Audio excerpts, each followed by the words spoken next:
The perfect arm workout according to results. So in this video, I'm going to explain what I do for my own arm training and the arm training that we use for my clients to get the results that you can see on the screen here. So this isn't like world according to me. This is what we've done. This is what we found works. And then I'm going to share that with you in this video. If you're new to the channel, welcome. My name is Tom Sergi. I run the Gorilla Platoon. This is an online physique transformation program where we deliver results like this on a weekly basis now, which is quite cool. So my promise to you is by the end of this video, you'll know the 4 arm exercises we use to get results. If I deliver on this promise and you like the information and the content in this video, then subscribe. So let's roll. So as mentioned, we're going to be doing 2 tricep and 2 bicep. Now for the volume of work that you need to do for your arms, it generally is quite great.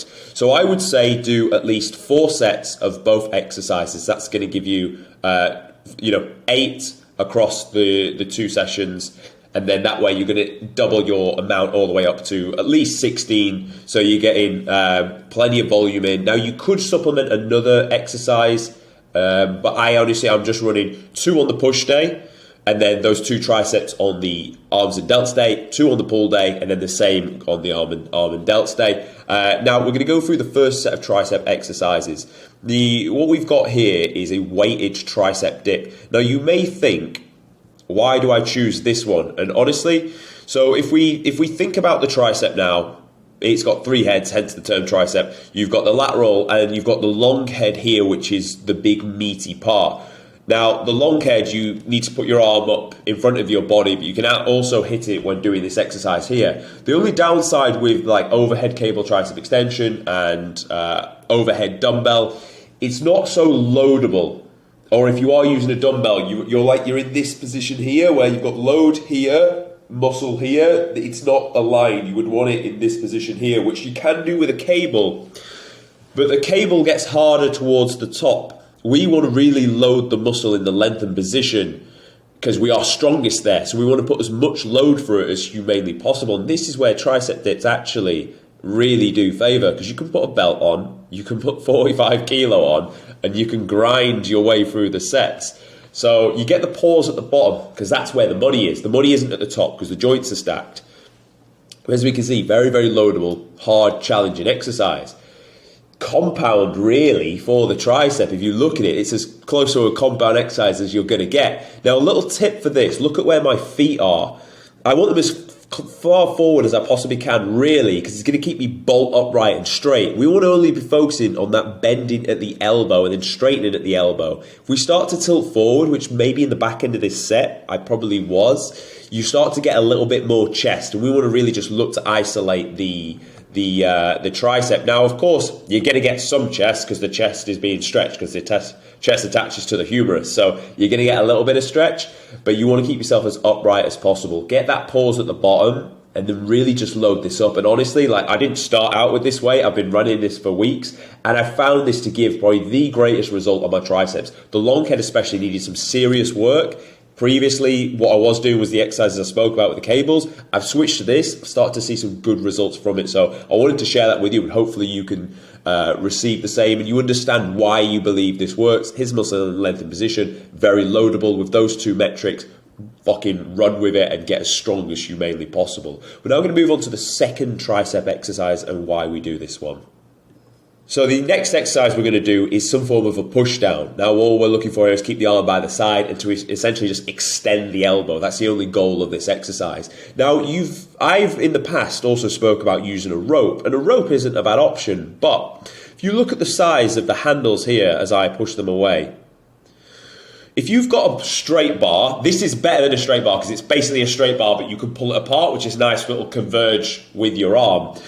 The bigger the surface handle is, the easier it is to push more load through it. Like you've seen the ropes, when you hold the bottom of the rope, it's this circular bit of plastic. To push loads of load through that, it generally just is quite tough. It's a smaller surface area. Bigger surface area makes it easier to move more load, from what I found. If you are and only have ropes, you want to use 2 ropes because it's going to give you more of a ability to extend the elbow without it hitting against your body. That's another reason why I pull my hips out the way so I can really straighten at the elbow. Excuse me. So what we're looking for here as we come up, we're not thinking even push from the hands. We're thinking we want to straighten out this elbow by tensing from the triceps and really shortening that tricep head. So as we watch the movement go on now, you want to push away and get that squeeze for a second. This exercise is, there's tension all the way through, which is a beautiful thing about cables. But at the bottom, there's the most amount of tension. It's hardest at the bottom where we're actually weakest. Because if you look at the cable stack, the plates will be all the way up here. Gravity wants to pull them down, but your tricep is what's holding them up. So all the money is at the bottom on this, but you've still got tension all the way through. Beautiful exercise, and one that really will toast off your triceps. And what we can also expect to hit here is the lateral head, this piece on the side, this kebab style bit of meat that you're trying to grow. Very, very good exercise for this. So honestly, keeping it simple, you've got arm behind you, arm down by the side, hit the muscle in the lengthened position, hit it in the shortened position as well. Train to failure, no fucking messing. Both are loadable through the tools that we're using, and also just get strong at those, and you're going to see some good solid gains. So what I wanted to do is simplify what we're doing, why it's working, so it can be clear cut. And you run these twice per week. When you do it on push, you'll be a little bit less fresh because you've done your heavy presses, your shoulder presses. But when you do it on arms and delts day, do the dips first when you're fresh. And that way you can move the most amount of load. Like I'm doing 45s on the fresh arms and delts day. On the push day, I'm probably more around 35 because I'm just more fucked from all the pushing I've done for chest exercises. So that's the triceps. Next we're going to move on to is the biceps.